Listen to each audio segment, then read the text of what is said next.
Welcome back. We're live at SoupX, the Startup Expo, with Stephen Garber. He's the founder and CEO of Third Level. Stephen, welcome to the show. Thank you. Really glad to be here. Yeah, I'm excited to have you on the show, but maybe before we dive into Third Level, let's get to know you a little bit better and Sure. give us a bit of background, kind of where you grew up, where you went to school, and how you got to Third Level.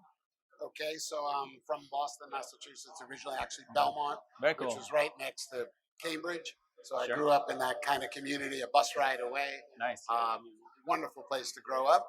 Yeah, Boston's beautiful. Yeah, Boston's Yeah. a great place. And it was back at a time when it was a lot safer to grow up, if you will. We actually used to ride our bikes everywhere. And then I went to school both at Vassar. I was in the class of men at Vassar. Nice. And then transferred back to Tufts. And at Tufts, I started to really develop this idea that the best way to run a business was to listen to the people who actually are in that business. Smart. So I had a job at a hotel company, and they changed everything without asking the staff what they thought of those changes. Wow. And it was a complete mess.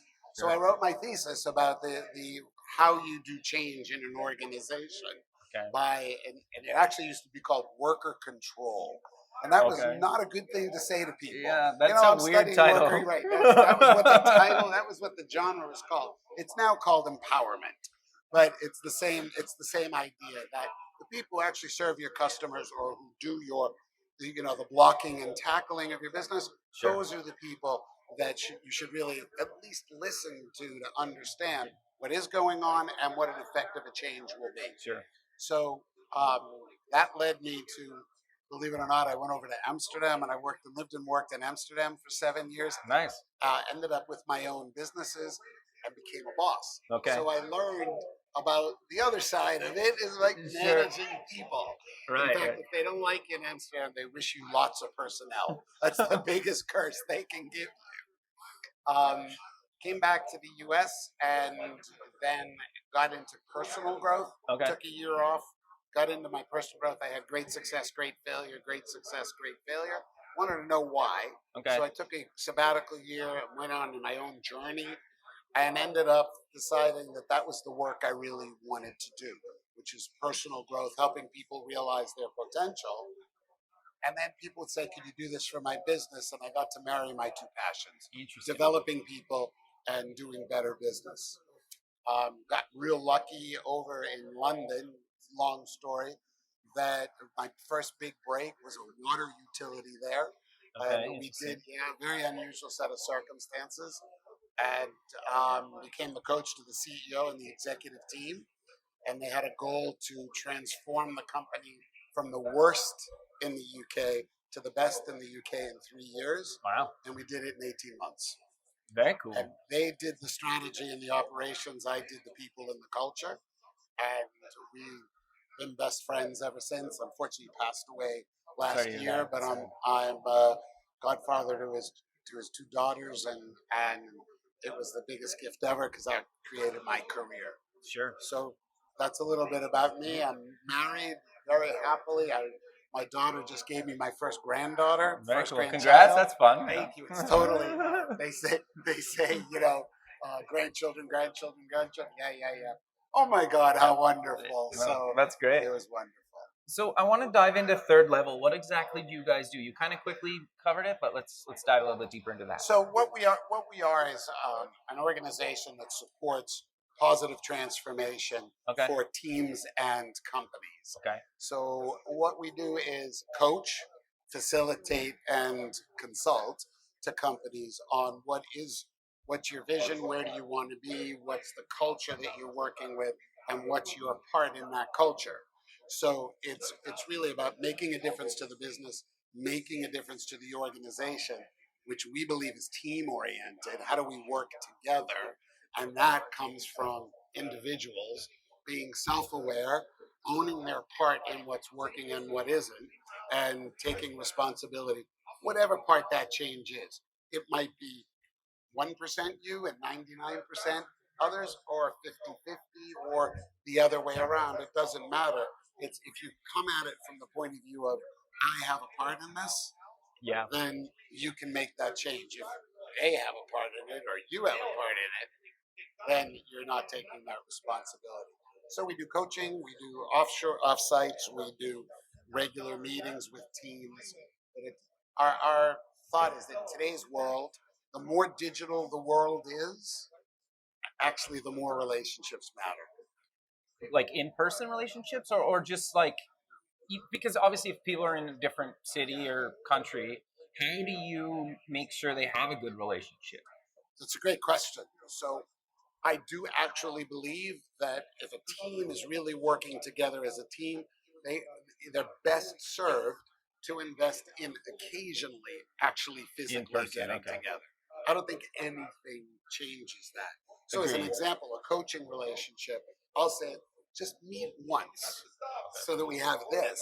Then phone, Skype, whatever Yeah, you want to use works. We can do it without it, but it's deeper when you just have that sense of sure. connection. But that's obviously not the way of the world all the time. So, what we talk about is really spending the time in these interactions to learn a little bit more about what makes each other tick. Okay. That's really important. You can't just be transactional. Right. And so I would do a little research. I'd ask you to do a little research. We do what you've just done with me, tell the story a little bit, get to know what people like, don't like, where they come from, um, some of their strengths and weaknesses. Sure. And you need to be able to do that because when the going gets tough, and it will always get tough Yeah. at some point, you Sure. need to draw on that relationship bank. Right. That sense of connection, trust, vulnerability that really makes a great relationship. Sure. So you guys talk about emotional intelligence. What does that mean to you guys? And why do you think it's so important? Well, um, sort of just what I just said Yeah. is a big part of it. So what we would say to people is that there are three parts in today's world. There are three parts of a relationship or success in this digital world. There's TQ. You have to have technology. Yeah. You have to have it.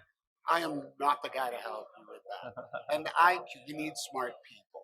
Sure. So everybody likes to believe they have the TQ and the IQ, or they're going to develop the TQ as part of Sure. the mission. But what really makes companies work better is when there's relationships. And EQ is our ability to understand ourselves and others and manage ourselves and others more effectively in the workplace. Okay. Or manage, more than manage others, manage relationship. Sure. So I don't want to manage you, but I want to manage our relationship effectively. Interesting. So that to me is what emotional intelligence is. That is a unique kind of take on that, right? Like I think a lot of probably your competitors don't focus on that kind of stuff, at least in my experience. So thank you. I'd like to think it's a unique proposition. There are many people out there working with emotional intelligence. Where we think third level has a unique proposition is on the one hand the understanding of the business. Yeah. So we really focus in. We want to know what your business needs to do, and then team, and then individual, Okay. and all with that emotional intelligence aspect. Interesting. More and more in the digital world, you hear design with empathy. Right. Okay, empathize for your client. What are they going through? That is emotional intelligence. Okay. Understanding what they are experiencing when they are either needing or using your tech. Right. So, Okay. and equally, it's the same. When I got my first, one of my largest clients said, how do we bring EQ to the development of it's a very large bank, to our customers' experience Sure. of using our tech? And I tried to come up with a really sexy, smart answer. Sure. And at the end of the day, the answer was by having really emotionally intelligent people design that tech. By working well together, having them sense the experience when they test it, when they learn, when they fail, when they try again. Sure. To pay attention to the EQ of when you do your case studies or your focus groups. Interesting. So, give us some examples of different verticals you guys work in, or do you kind of, it doesn't really matter, or how does that kind of work? You're asking really good questions. So on the one hand, I would tell you it doesn't really matter Okay. because it's people and it's people Okay. working together. It matters from the point of view of we're going to be much more effective if we know your business. Sure. So in that sense, we either will learn your business, and look, I don't know anything about banking Okay. really, Sure. but I do understand because financial services is one of our absolute verticals. Right. We understand what's going on in the financial world now, in fintech, in banks, what's changing. The Capital One ad that we all see blowing up the bank, and it's something different. Happened to work with the gentleman who designed that program. Oh, interesting. And he tells a great story about teaching bankers how to be baristas. Interesting. That type of thing. So financial services, and utilities Okay. are where we have a great deal of experience, and consulting, companies that do consulting, because the consultants need to work together well. Sure. They need to work well with their clients. No, that makes sense. So, do you find though, even in the different verticals that you guys play in, the problems are similar or different, or does it really depend? So there's both. There's similarity and difference. The similarity is it's all about people working well together. Right. It's all about listening to each other. It's all about solving problems. It's about parking the hidden agendas at the door, getting the real issues on the table and resolving them, not parking them or kicking them down the road. Great companies will do that. But how do you get people to open up? Because that's got to be challenging. It's like, well, this guy's a stranger. The first day they meet you, you come in, and you're basically telling them, okay, you need to honestly tell me the problems here, or at least what you see, and then you hear it from kind of a bunch of different sides, and then you kind of piece it all together? Or how does that work? That's But how do you build that trust almost immediately? You're asking really good questions. So one of the things we do is we use this kind of fun, fast profile assessment. It takes 4 minutes, 28 questions. Instant, you're done. You hit go. You get your profile. Just the discussion of the profile, right or wrong, gets us into discussing how you see the world, how the world sees you, what your behaviors are. That's one. Two is, my team and I have been doing this for a very long time. So we can see where people are comfortable going, not comfortable going. Right. Reframe things that are being said that'll deepen the conversation and end up having a better sense of it. Now, do we become fast friends with complete vulnerability immediately? No, it's a process, which is why we'll say it takes some time to do it. Right. We have fun. Sure. People learn more when it's fun. Yeah. And it's more memorable, right? Yeah. Exactly. And generally speaking, I don't know if you had one, but I had a couple of people as a child in my childhood that were sort of like the benevolent uncle that you could go talk to. That was, you would open up a little. You might complain about mom and dad a little bit. You might share that, and you sort of knew that it was going to get back to them, but it still felt better to talk to them about it. Sure. So sometimes that's kind of the role we play. Interesting. Yeah. There is confidentiality, absolutely. Sure. Until there's a theme. We also do a survey. So the first is sort of a profile. The second one's a survey, which is based on Patrick Lencioni's 5 dysfunctions of a team, where these things emerge data-wise. And we can see what kind of things are being well done in terms of high-performing team and what aren't. Okay.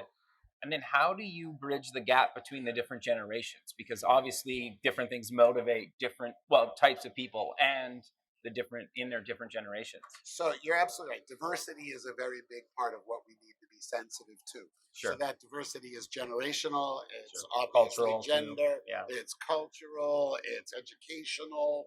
There's so many different parts. So we try not to put people into particular baskets, but have them be how they show up, how they choose to present. Interesting. Yeah, because I guess in every generation there's like people that are completely motivated and totally unmotivated, and that's been since the beginning of time, right? Yeah. Now, having said that, there is no question that the younger generation, whether we call it Gen X, Gen Y, or millennials, they need a sense of purpose. Sure. And they need a sense of ability to learn and grow that they will develop. Right. Well, the truth is, those are 2 tools we celebrate no matter how old you are, no matter what business you're in. Why? Everybody's motivated by why. Do you have children? Yeah, I have two. Okay, how old are they? 4 and 2. Perfect. So what's the 2-year-old ask all the time? What's the question the 2-year-old asks you all the time? There's a bunch of them. Off the top of my head, I don't know. What are you thinking? Why? Oh, yeah, okay. Why? Well, they both asked that. Okay. But Why? So I remember being a sort of an older friend to a 2-year-old next door, and he would drive me crazy with why all yeah, the okay, time. yeah, constantly. Yeah. But it's actually an innate human desire Okay. to understand. We Interesting. all have. So why do we do this? Why does that work that Sure. way? Why is it what we do? So when a company has a really clearly articulated why, and a team has a clearly articulated why, and the individual has a clearly articulated why, you end up with a tremendous sense of alignment and passion and togetherness. If they Sure. don't line up, Yeah. then that doesn't work. So Okay. I think every generation responds well to why, this sense of why. Interesting. And everybody wants to learn and grow. Sure. Now, work ethic, that's one of the things that is seen differently. There are a lot of young people here. They're not lazy. Fair enough. They're Yeah. not lazy. So we have to celebrate how they work, why they work, how they work, what they do, and do the best to line those up. And then I would also assume that you need to tell the people that don't understand how others kind of work, like sorting that out and kind of saying, well, no, this person needs to be managed like this person needs to be managed like that, Absolutely. et cetera, right? Yeah, we're all motivated by different things. So that's part of the profile. Okay. So for me, as an example, if you tell me that my job is to constantly put things in a structure and an order and give it, right down to the lowest detail. Yeah.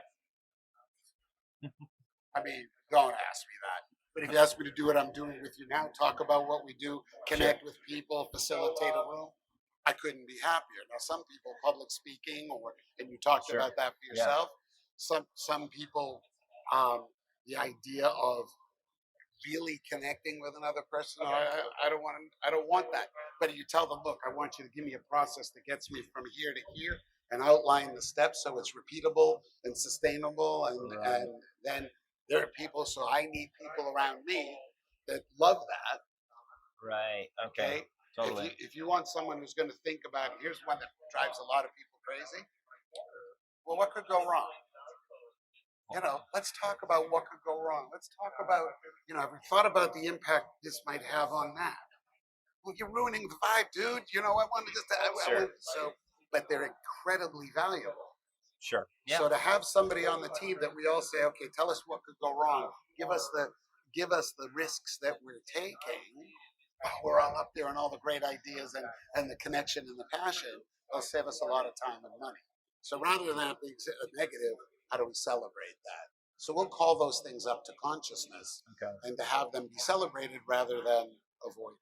No, that makes sense. And I think it just also brings certain things to the forefront, where I think that sometimes like people don't just think about certain things, right? Just that's not how their brain is. But then you need to mention it and they're like, oh, I never considered that, right? Right. No, that makes total sense. And there are other people who like to, who prefer to participate, quote unquote, participate internally, quietly, Sure. reviewing, thinking about it.